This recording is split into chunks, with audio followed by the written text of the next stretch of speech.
Try buying something. Hey Zeniva, can you show me sneakers under $60? Sure, here are some sneakers under $60. Place an order for Aero Stride. Order placed. Cool experience, right? How about I turn into a businessman? Or how about a doctor?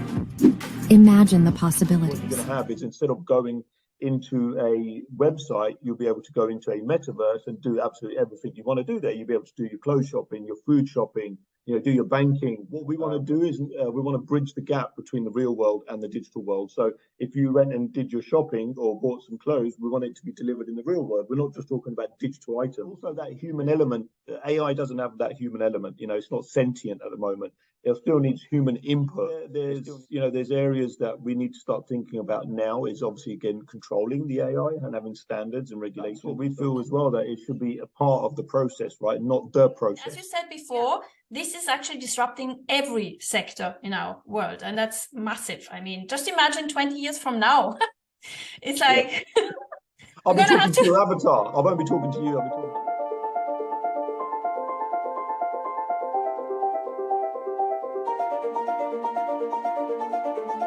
Welcome to the PowerMinds Channel, dear viewers. Your go-to channel for meeting inspirational people. And today it is my absolute pleasure to welcome Rashid, CEO and founder at Exarta.com, and also at Zeniva.ai. Have I pronounced that correctly? Yep, that's correct. Yeah. Very warm welcome to you. Thank you. Yeah, it's good to be here, Alex, and it's a pleasure to be speaking to you today and tell you a little bit about what we're doing. And I'm very excited. Same here. And exactly, you already said the topic is very exciting. It's actually Web3, the Metaverse, and AI. And as we just talked about in the conversation before the video, this channel is also about busting stereotypes. So we're hoping to show to you, the viewers, a bit of what really AI can add value and what it is about, and that it's actually not about it's not a threat, actually. And that's we're hoping to show. Now, as a start, let me first of all introduce you to the viewers before we dive into that very important topic. Now, Rashid, you are CEO, co-founder at Exarta, Zeniva.ai, and you're basically, with your company, you're helping traditional Web2 brands transition into the new world of Web3. I'm going to learn more about that. And also, your background is really multifaceted. You have many skills. You worked more than 2 decades in the IT industry, in the services industry, and you have a strong business development background. So that is what you're using now to build these wonderful businesses. So can you maybe, as a start, first of all, tell the viewers a bit what Exarta.com is all about, and then we're going to show maybe Zeniva.ai. Yep, sure. So Exarta is a metaverse company, a technology-based company. And what we are doing is we are helping Web2 brands transition to Web3. Now, we are building a lot of different technology, relying on blockchain, relying on artificial intelligence, and relying on our skills and know-how in regards to virtualization and virtual reality. We're not really focusing too much on the VR headsets at this point in time, purely because we don't feel that there's enough of a market yet. Everybody's got a phone, everybody's got a laptop or an iPad or whatnot, and not everybody can afford a headset at the moment in this space of time, apart from the gamers who are really into that space. So we have a key focus at Exarta to help brands transition. Now, that can mean many different things. It can mean a Web3 activation.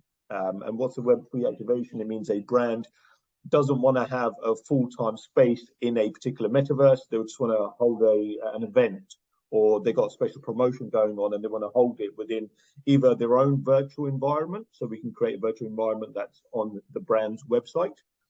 They call that the metaverse event. Or you can have it within a recognized metaverse, like, there's Roblox, there's Minecraft, and there's Sandbox. So within a dedicated space, so to say. Yeah, within those spaces, so we can create those virtual events for them there. Now, that could be a launch of a new product, it could be a collaboration, and so on. But there's various different angles. You can have a car manufacturer want to launch a new car, it could be a shoe trainer manufacturer want to launch a new product, and so on. We help those brands.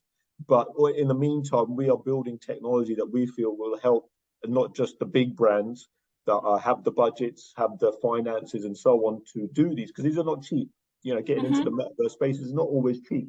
And it takes sometimes potentially a long time because these brands are very, focused that everything has to be spot on. Exactly. The brand wants to, show their best foot forward. So we help them as much as we can, but we're building technology really to help everybody and not just the big brands. You're targeting like broad. So any business, even a small business, could actually make use of your services to feature one specific, maybe item, product, service in a dedicated space. So it doesn't mean, actually, if I understand you correctly, that you have to revamp all your strategy onto Web3 immediately, right? Yeah, totally. And what you find is at the moment there's not enough brands in that space apart from the big brands. You hear about the Gucci's, the Pradas, Ralph Lauren's, the big manufacturers, car manufacturers, and so on. They're getting into this space, but we feel there's a lack of time, money, and scalability and infrastructure at the moment in that space.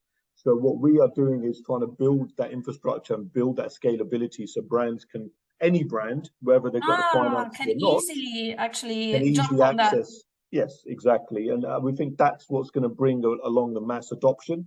Because if you think about it at the moment, it's going very slowly. But also that is actually, sorry if I jump in there, but is that not also a stereotype? Because if I watch from the outside still the Web3 world or metaverse world, I would describe it as something big.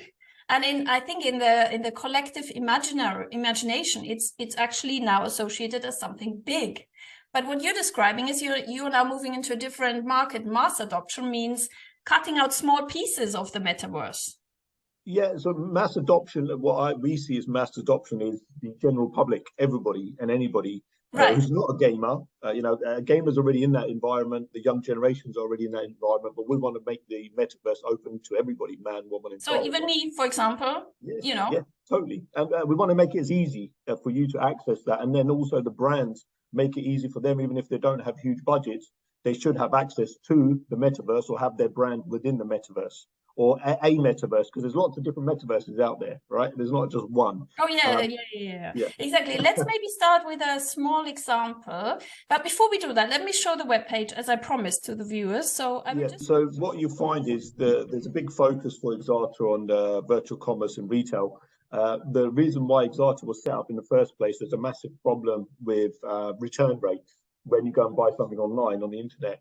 People were returning, 30 to 40% returns from online sales, but with apparel.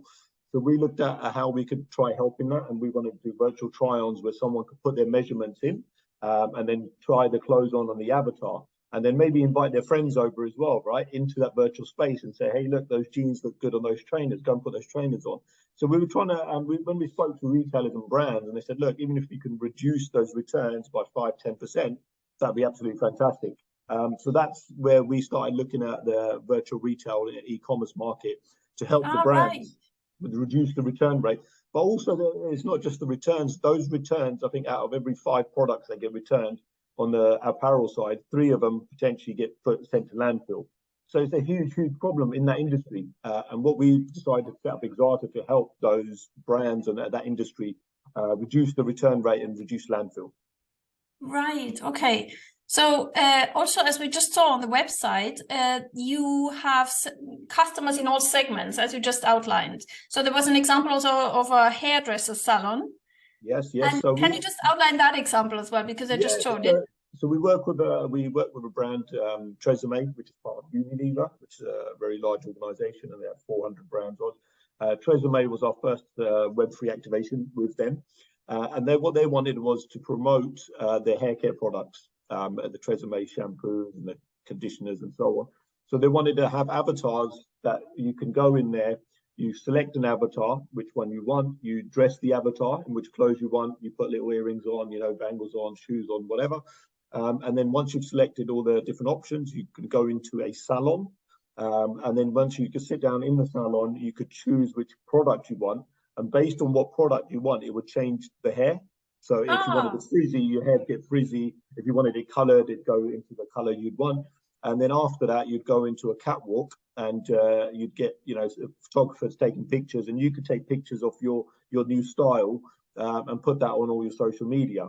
So that was very successful. We're currently doing another campaign for them, which it's for different regions in the world. But that was a really good campaign. So that was already a campaign that was run already. Was that when was that? Last year? Yeah, that was last year. I think early autumn. Right, and for them it was. So this was. How would you say that? That was metaverse marketing, I would say it. Yeah, totally. And that's what brands want to do. They want to show their consumers. You've got to remember the audience, the main consumers for metaverse and digital avatars and digital environments is the Generation Z, Generation M, Generation Alpha, and all the generations that are going to come after them. If you look at the stats and various analyst firms, they say in the next 5-10 years, 80% of the population are going to be those generations. There we have it. 80% of the population. So every brand wants to get mind share of those generations because they're going to be the majority. Because otherwise they're going to lose out a huge market share. Yeah. If you don't get their mind share now, then you're going to be starting off behind. Yeah, right? And that's it's like in the 2000s to have a website. No, earlier than that. When I started working, it was like 1994, and the huge game. Remember that was to have a website. Yeah, exactly. And the companies that didn't have a website lost completely, but there were some that didn't want to. Remember? Yeah, totally. And this is exactly where this is the new internet potentially, right? So what you're going to have is instead of going into a website, you'll be able to go into a metaverse and do absolutely everything you want to do there. You'll be able to do your clothes shopping, your food shopping, do your banking, whether you want to do an online course, you can go into the metaverse, sit in a classroom. So there's some use cases that you'll be able to do. And these generations that are the target market, they're already immersed in these experiences. Yeah, for them it's already part of life, right? It's not a separate universe. Exactly. I mean, if we as our generations, we can't live without our phone and so on. These generations can't live without their virtual experiences, and they're socialized. When we were young, we used to go to the park and socialize and so on. And these kids now, they're socialized a little bit in the park, but spend most of the time in virtual environments with their friends, playing games and just chit-chatting and so on. Do you actually feel also that it's not anymore, as for our generation, maybe going on about the generation, but anyway, do you feel that it's not any longer this strict separation between the two worlds? That's what I'm, as a social psychologist, I'm observing as well. For them, it's just one thing. Yeah, it's the norm. It's their daily routine. My kids get up and the first thing they want to do is play Roblox, right? Yeah. It's a normal routine for them, and they socialize with all their friends on there and those experiences. So, but for Exarta, what we want to do is we want to bridge the gap between the real world and the digital world. So, if you went and did your shopping or bought some clothes, we want it to be delivered in the real world. We're not just talking about digital items. There's some companies that are going you buy a digital item, you can wear it in the metaverse and go wherever you want. That's all well and good, but we believe that you still live in the real world, right? And you're still going to have to keep living in the real world. So you need some real clothes. And so that connection you're trying to facilitate. Can we actually at this point show the, what's she called again? Zeniva, my new friend. Hang on. Hello there. I am Zeniva, your virtual AI assistant. I am purpose-built to help global brands make a seamless transition from Web 2 to Web 3. My innovative business experiences are designed to turn your website visitors into loyal customers. Let me show you how. Try buying something. Hey Zeniva, can you show me sneakers under $60? Sure, here are some sneakers under $60. Place an order for Arrow Stride. Order placed. Cool experience, right? How about I turn into a businessman? Or how about a doctor? Imagine the possibilities.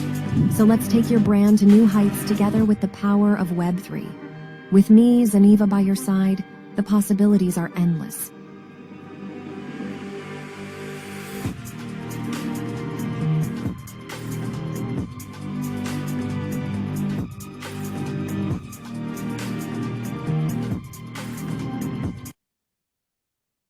This is just amazing, honestly, because it just showcases that experience. You go on to that, for us, still separated universe, you order something, and that links into that shipping process. It's amazing. And we would still be used to having to click ourselves, but the virtual assistant is doing that for us. Yeah, totally. So the use cases are immense in every single industry. We've been talking to, so for example, we're talking to a pharmacy who wanted to have our avatar on their beautician side of things to make recommendations, beauty products, right? They wanted us to integrate a chemist, for example, right? For not prescription medicine, but just over-the-counter medicine. And it talks to you, the avatar talks to you, what's your problem, what's your symptoms. So you get some consultation as well, right? Yes, exactly. And then there's other use cases where retailing brands, there's other use cases, FMCG brands, there's banking, there's business. There's so many use. I mean, it's our life is the use case, isn't it? Yeah, exactly. And so what we wanted to do was say, okay, look, if some companies don't have the budgets to create whole virtual experiences in the Web3 space, why don't we try bringing some of that Web3 technology and know-how into the Web2 space to help those brands transition again? It's all about that transition. Yeah. So we created the virtual avatar powered by artificial intelligence that will be able to sit on any 2D website. So if you've just got a standard website, instead of having the little chatbot that you have to type and text and stuff, and it's very mundane, it hasn't been changed. There's actually this is a link also for me. So instead of the chatbots, maybe in the future we will see more and more of these avatars talking to us. That's what we're going for. We're saying, okay, well, look, the AI has improved so much in recent years, or recent even months, right? It's constantly progressing at a real lightning speed.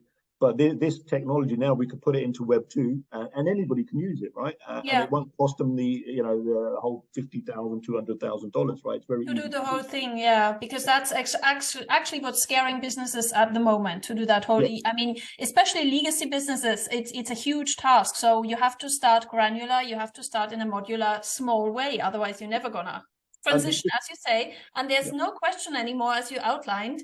If you have to we all will transition. It's a natural thing. yeah, and it takes time, right? So we wanted to sort of bring this to the Web 2 space, but then also, those brands that start using this, the consumers are using it. Later on, if they wanted to go into the Web 3 space, we're very in a good position that we can help them because we are a Web 3 company, a Web 3 technology company. We can help them do that transition. And then you get the big brands that come along and say, look, we've got the funds, we just want a Web3 activation or Web3 Metaverse experience, and we can create that for them as well because they have the budgets. But we think not just about the big brands at Exarta, we're thinking about the entire landscape and every single organization or consumer out there. Yeah, and I think you have some decades of work there because everyone is a customer, as I understand. So definitely. Yes. Now, I want to bring that question because I hear the viewers already saying that, oh my God, that AI, this new universe, isn't it just taking away all our jobs? Because we mentioned before AI marketing or metaverse marketing, as I would call it. What would you say to people that say that common phrase? For me, it's a stereotype, but you hear that everywhere now. Oh, AI is taking our jobs. What would you say to them? Yeah, I think it's something that we can't stop. Once the genie's out the box, it's very difficult to stop, and it's progressing at such lightning speed at the moment as well. It's disrupting every industry there is known, right? It is.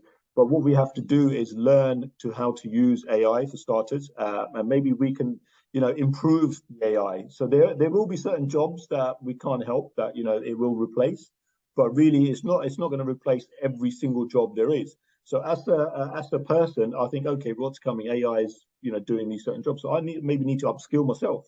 Now, maybe it's about time I upskill myself. I've been very comfortable doing my job as I have been for many years. Maybe I need to, and also that human element. AI doesn't have that human element. It's not sentient at the moment. It still needs human input. It still needs humans to exactly. The prompts still need to come from us. I mean, as we saw in that video, I need to know what I want in the life. So I need to say, buy me the shoes. The AI is useless without the prompt, and the prompt is from a human.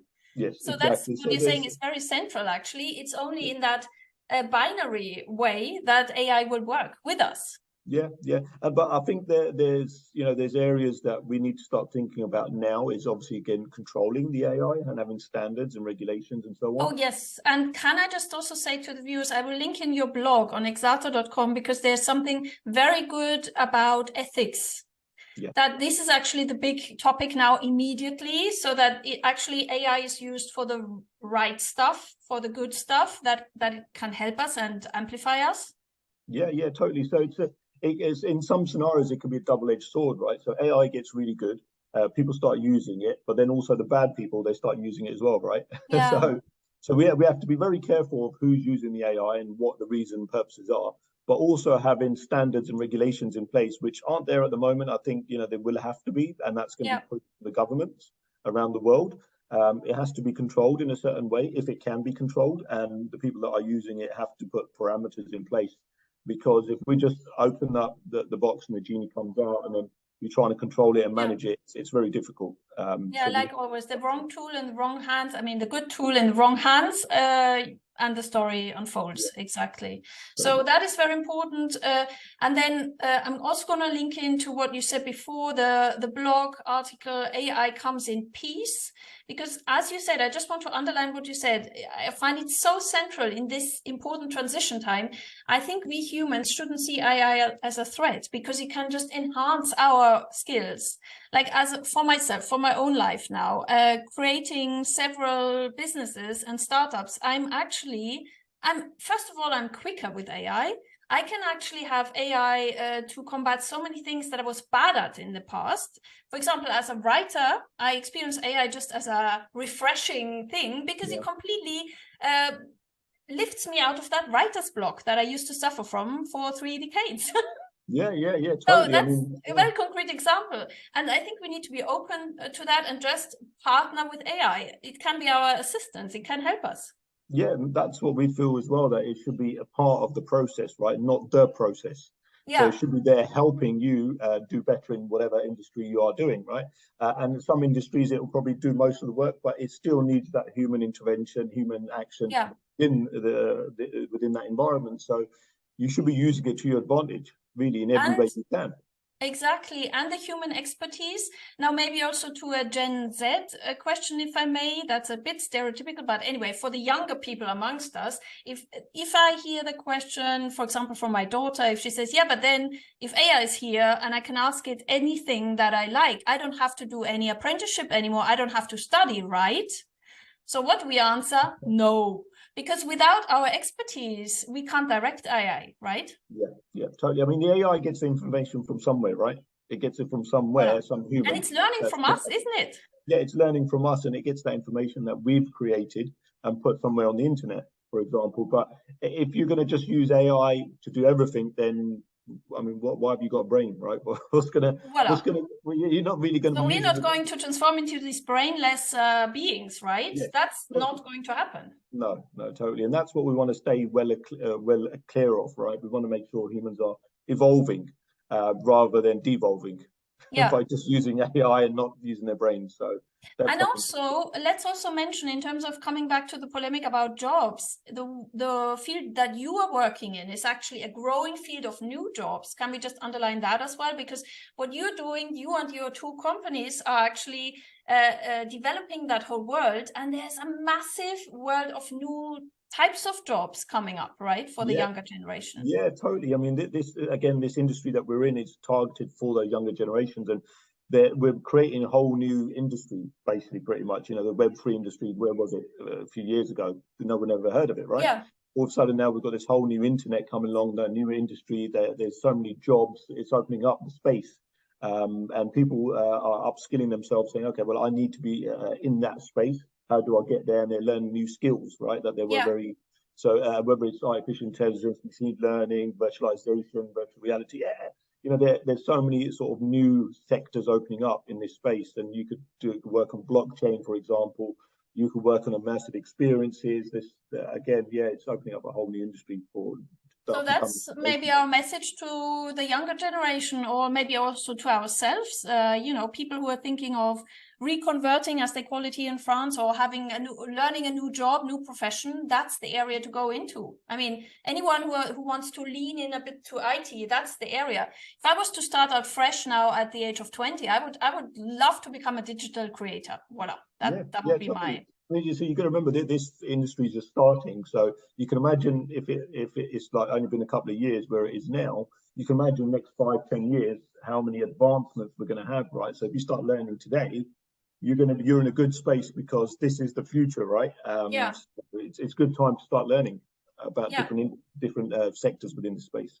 Yeah, and that will also, and that kind of new marketplace for even professions will change profoundly, to my mind, also what universities and what institutions for training education are looking at. So another huge shift. I mean, as you said before, this is actually disrupting every sector in our world, and that's massive. I mean, just imagine 20 years from now.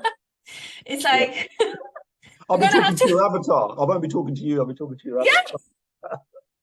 we're not gonna do that video. But it's funny, we have to, I don't know if YouTube, how long it keeps actually videos. We have to in 20 years time watch that video and laugh. It's Yeah. same like 20 years ago they were talking about, oh, have you seen they have got a new website? Wow. Yeah. You know? Yeah. So I remember a friend when the sort of internet came about, and he's trying to sell virtual spaces, you know, like for websites and domains and stuff. And I was a young kid. I was like, but I can't touch it. I can't feel it. You know. Yeah. How can I buy something that I can't touch and feel, right? And I can't. So I couldn't imagine it then. And now look at that. That's 20 years ago, 25, whatever years ago. And you could just imagine the conversations we're having now. These will be out of date within the next 4 or 5 years, right? Yeah, much quicker now, much quicker. Constantly. Yeah. As you said, lightning speed. Yeah. Yeah, and then we're talking about also when you look at AI and you look at blockchain, I think the next technology that it's not commercially massively available at the moment, which is quantum computing. Once that comes into the whole equation, you'll see everything just accelerate at speeds that, you know, we're going to change. Our technology is going to advance so much in the next few years compared to, it'll change similar to what it took us 50 years to get to where we are. It'll take us. Oh, it's true, actually. That's an important thing. Thanks for underlining that as well. I think that's also a disruption, that in itself, the cycles of renewal are going to massively, accelerate. Yeah. And so our ways of doing business also, that's my feeling, have to adapt how we do business, because these cycles will so much accelerate that we can't just carry on, you know, in universities, for example, preaching the old business cycle or the old processes. It's not valid in that new context. Yeah, totally. And you have to either disrupt or be disrupted. And unfortunately, that's what's going to happen to people or organizations who don't look at, you know, what the future is bringing or what today is at the moment already. And maybe also to add on to that, my feeling for also what's going to change in our way of functioning as human beings is more like the learning how to proceed. So, for example, if I look at myself, my area of expertise is organizational psychology and also business development. But what I have a feeling of is the way to build a business is going to stay the same. It's just the how you do it is going to change. But the initial, you know, how to sell, how emotions sell, and so on, that is going to stay. But I have to proceed in a different way. It's the how to, it's not the what. Yeah, totally. And you have to take the smaller steps if you want to get into this space. It's about looking at where your business is today and where it's going to be and what your target audiences are and your consumers and so on. And then taking those steps to, you know, bring in the technology slowly, right? But surely, but actually start. It's about starting. And you have to start, because if you don't start, again, everybody else will be doing this. Yeah, that's a good example, actually. Rather than in the old days, you would do a huge business plan for the next 10 years, let's say, and then you would execute on that. And now today is to do a business plan maybe for a week, or a small plan for a week, a small module, as you say, do that, finish that, get it out to the market, and then carry on. Yeah, totally. I mean, like I said, technology is moving so fast that I think, you know, if you've got a business plan for the next 5-10 years, it's probably going to be well out of date after the first year. So you can plan. I mean, for us, Exarta, we are visionaries in this space, and that's why we're always thinking ahead of what the future is going to bring. And that's why we start creating plans of thinking, okay, well, you know, this technology is integrated, this technology, what will the outcomes be, and so on. So we start looking at how it'll impact us as organizations, and we start building a roadmap of what we could build in the future, not just today. So we are constantly looking ahead. You know, we've got an eye. Oh yes, you have to always be one step. Yeah. Yeah. So that is also in itself what you just described is a way of proceeding, and that's what I mean. It's like you have to. It's a new rhythm actually for us as human beings that this new age is imposing. I mean, not imposing; it's actually enabling. Yeah, it's enabling us to do things that will take us months or years to do, right? And that paradigm shift is changing now today. It's actually a paradigm shift, exactly. Yeah, so many new products coming out every day that help people do things, and they're like, wow, amazed, that would have taken me weeks to do, right? And now click a mouse button and get it done. hey, it's enabling people to do more, which means they've got more time to develop more tech, and more, more advancements in the human race to advance quicker and further. Yeah, it's exactly more and quicker, and also I feel also in a healthier way, because in a sense, what the outcome should be that we gain more time for ourselves as human beings again. That would be the lovely outcome, away from that overworked, burnt out generation that we still are, Generation X. Sorry, but I'm as an organizational psychologist, I'm looking at that side as well. What is it doing to our society? And we are the last generation that lived without AI, and we had this massive, burnout syndrome. That's something of our generation, because we had these long processes of working on something.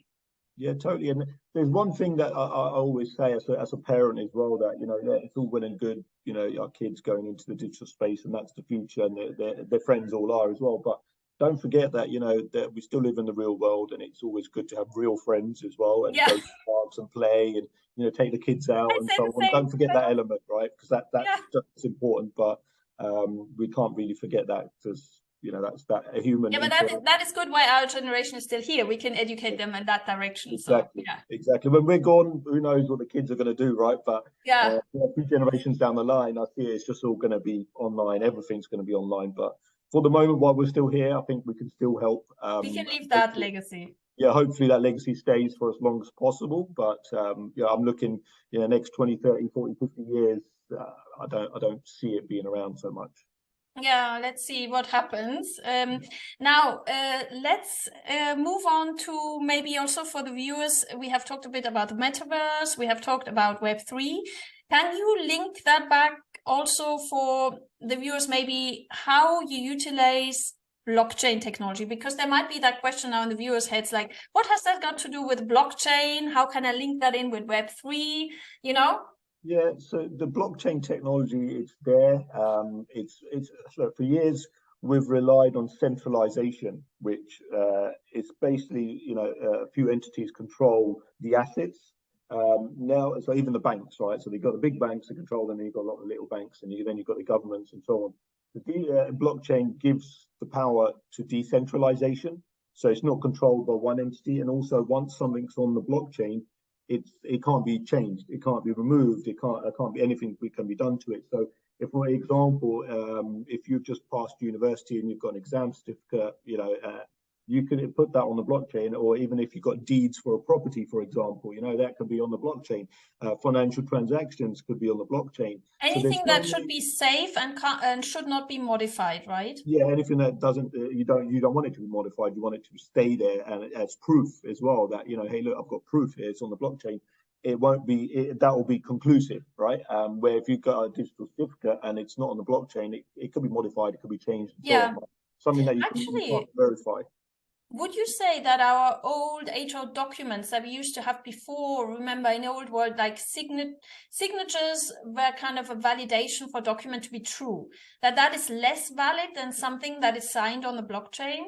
What's your opinion? Totally. I think that's one of the use cases that, you'll be able to go to the blockchain, you'll be able to have something that is conclusive, that whoever's looking at it says, okay, it can't be changed, that is it. So it could be like a digital signature in that example, say.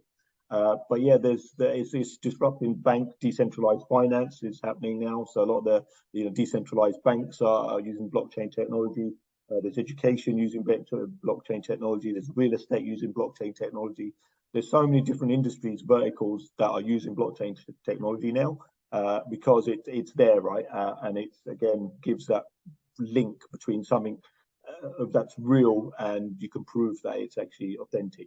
Again, authenticity, clothes as well. So you want to authenticate where this product comes from. So if they put it on the blockchain, so when it's created, it's, for example, if it's some clothes, right, you created from a certain factory, you can put that on the blockchain, and it's proof that it came from that factory. Right. If you got something fake, then they can check back on it and say, well, actually that wasn't from there. Or if you're saying that it's from XYZ, you can check it, and that's actually on the blockchain. It says it's not from where. Yeah, and anyone can check it, right? It's not just a central authority can check it. Like now, for example, this European Patent Office can check centrally if a patent is from you. But now on the blockchain, this would be possible. Anyone could check it back that invention is by you, right? Yeah, authenticity, right? And the proof. Yeah. Now, I have this vision, but tell me, maybe I'm already outdated. Like, I'm seeing that in the future, the internet is going to be safer. Internet, if it's Web3 or Web2, it doesn't matter. The new world is going to be safer because every one of us is going to have a blockchain secured identity. So you can say, oh, that is really Alex Steinberg who's interviewing. It's not your sister. Yeah. So yeah. So it's already happening. that is already happening, right? Yeah. So we call that zero knowledge proofs, where what happens is, if you say you want to buy a big ticket item, and you'll find a lot of the big companies who are selling big products like land or real estate or cars and so on, when they want to interact with somebody within a virtual environment and you go into doing something on digital, they will look at zero knowledge proofs. And what zero knowledge proofs is, it's on the blockchain, but what happens is the blockchain company, you will give your details, like your name, address, driving license. It'll get them authenticated, right? And then it will come back with the saying that is that person. So, you know, you'll go through all the KYC, AML, and so on. It'll say that is that person, but nobody actually has viewed your documents, so they are hidden, right? So it gives you that instead of you sending all your documents to a company and them checking them, now they've got all your data and all your information.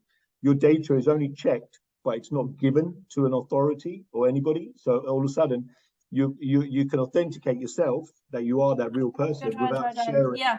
The blockchain is kind of the third party that in the old days was like a separate company or institution. Exactly. So it's not, you're not sharing that content to the government or to the bank or whoever, right? It's you're getting it checked. So there's those big brands that are implementing this type of technology. So that's happening. Yeah, it's happening right now. May I ask you, so is Exarta already using that as well? I mean, are you using that as part of the technology used to build these mini metaverses, if I may say that in my terms? Yes, so it depends on the brand and their target audience. So if a brand, so we're going to give the options. We want to give the options if somebody wants to spend fiat, if they want to spend crypto, or if they want to go and buy a big ticket item. Right. Zero knowledge. It's an option. Yeah, so we want to give options because, look, you know, again, we talk about who are the audience, and there might be some audience that don't know Web3, right? They don't know how to have a wallet, a crypto wallet, and so on. Yeah. So they just want to go on there. They've got their card, and they just want to spend their money in the virtual environment. So you want to give as many options as possible. Maybe later on, you know, 10, 20 years time, there won't be paper notes, there won't be cards. You know, it might be just digital currencies, but and that's already starting. But that's a whole different. Yeah, I mean, there's a possibility now. I mean, I'm actually starting with that myself to move slowly as a private person into that world of also where I can pay in crypto, where I can have assets as NFTs slowly, because I think everyone else as a private individual has to make small baby steps to get used to that, no matter which age, actually. Yeah, totally. I mean, look, you can move millions of dollars, you know, via banks, and it'll cost you, you know, hundreds of dollars to change it, and it'll take, you know, days or even, you know, 4 or 5 hours or whatever it takes, right? And you have to go through all these different checks. Where with a crypto, you could just transfer it over, and it'll go over within minutes, and it'll cost. Yes, the speed again. Yeah, that's as well. So yeah, there's a lot of people getting into that space who have money, who want to, you know, move it around quicker, get for business use. Convenience, right? As well. Yeah, it's also a huge factor why the rate of adoption will be huge, because it's more convenient and it's easier. It's more straightforward. Yeah, that's also my experience. And it's quicker. It's just so quick. Everything's done in milliseconds type of thing. And as you said, as the generations continue aging, I think at some point there will be this point of no return where the younger ones will just say, no, I can't do that because it will take me months versus one day. So there won't be any acceptance anymore for the old way of doing things. So. Yeah, and they'll slowly start disappearing. You'll see it. You know, and this is why the banks, especially the banks and the governments, are starting to look into this space and really start going, well, actually, we need to be in this space. Some banks are still a bit wary because it disrupts the way they work, but they'll have to adopt it in some shape or form moving forward. Otherwise, they will get left behind, and the consumers, the generations that will be up and coming, they won't use them, right, unless they adapt and change. If I mean, any company, any sector doesn't want to lose their clients, as you outlined at the very beginning, you have to now slowly move into that space. And for the banks also, I'm seeing that positive, because they want to keep somebody, they want to keep in the race, and there's no way to just keep the old world going in parallel. You have to integrate. Yeah, So and that's why you see all the digital banks, the online banks. They all accept crypto. They're all involved in this space. mhm. And they're sort of innovating. And then you've got the bricks and mortar banks that are like, oh, do we want to do this? Do we not? And you'll see that some of them will start, and some of them do, and some of them still don't. But I think the future is they will have to. Yeah, and also to be fair, because in this interesting time that we're right now, we're like with one foot in the new world, one foot still in the now world. We have to also see that there's a huge amount of clients still of banks. Let's take that example. That is the generation before us, even the baby boomers generation, and they are Web 2, if even so. There has to be also companies that cater for that market. So to be fair, it's actually a nice transition that is going on. But Exarta.com is definitely one of the enablers, and I will bring all the links. Is there any other things that you would like the viewers to know about Exarta and the AI space that we could link in? Maybe something you said to me before, something new is coming up as well, something we can announce. Yeah, so the AI avatar, the Zeniva product, we'll be launching in summertime. So that will fit on any Web2 website for any pretty much use case, whether it's customer services, whether it's sales assistant, recommendations, pharmaceutical, a beautician. We're even talking to health departments where they wanted to create a doctor. It's obviously going to have the knowledge on the back end, and it'll do the first initial consultations with the patients, and then depending huge. That is huge. Yeah, depending from there, because it saves the health sector a lot of time and money, right? If the AI could do that consultation and then push it to the correct doctor based on the information that it's gathered. To channel you to the right person who can help you then, that is so powerful. We're really looking to disrupt the whole market with this product. Okay, so when that is launching, please give me a sign. I'm gonna actually then also put it on the channel. So that is in summertime. Now we're in 2023, just for those who watch it in 2024. Yeah. But that is going to be big. Things go in a direction that we're definitely looking to summertime this year. All right, cool. And congratulations already on all the successes you had so far, because I can only see if I see what you're doing, there's huge success. I mean, congratulations to all of that. And maybe also just to see the minds that are behind Exarta.com. How many people are you? How big is the team? We currently are about 50 people in 4 locations. And ideally by the end of this year, we're looking to hire another 100 people. So we're growing at a very rapid pace. Okay, so we're going to link all that. Actually, if somebody's watching the video and interested in, we talked before, working in that field, apply there. We're always looking to hire people, good people. We've got offices in Dubai. We've just set up in Dubai. We've got offices in Asia. Our HQ is on the Isle of Man. We've got offices in the UK, and we're looking at potentially US, and then maybe sort of all the European countries as well. Oh, wow. So and Saudi Arabia. Saudi Arabia, okay. Yeah, they've got some amazing projects going on, and they're really going through a digital transformation phase at the moment. And we believe some of our technology we're building can really help them get to where they want to be. Oh, that's great. Wow, I'm really impressed. And may I just underline again, I think what I learned from you today, the special thing about Exarta is this approach that you can just slice out a small module of the Web3 world and put it into your existing world without having to ramp up everything. And that is so valuable, because exactly that is actually the big hindering block at the moment for, as you said, for adoption. If it's early or late, doesn't matter. Yeah, totally. And you take those baby steps. You don't have to save up loads of money just to get into the Web3 space, right? Just do those small steps, show your consumers that you are thinking about them, and you're taking those steps, and then slowly transition to the fully immersive experiences later on down the line. And that's what we want to help everybody and anybody get to that space. That would be big, and I see that you definitely will succeed in that. So Rashid, thank you very much for that wonderful interview today. Thank you very much. It's been an absolute pleasure. For the audience, please feel free to follow us on LinkedIn, Twitter, Zeniva.ai, a website, and Exarta.com. Yes, I will make sure to link all of them.